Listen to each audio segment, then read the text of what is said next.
ആരോരുമില്ലാത്ത തെണ്ടി, പക്ഷേ 6 അടി മണ്ണിന്റെ ജന്മി ഞാൻ, 6 അടി മണ്ണിന്റെ ജന്മി. ആരോരുമില്ലാത്ത തെണ്ടി, പക്ഷേ 6 അടി മണ്ണിന്റെ ജന്മി ഞാൻ, 6 അടി മണ്ണിന്റെ ജന്മി.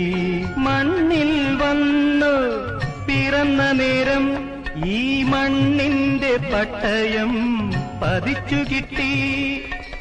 എവിടെയെന്നറിയില്ല, കണ്ടിട്ടില്ല ഇതുവരെ, എങ്കിലും ഞാനതിനവകാശി, എങ്കിലും ഞാനതിനവകാശി.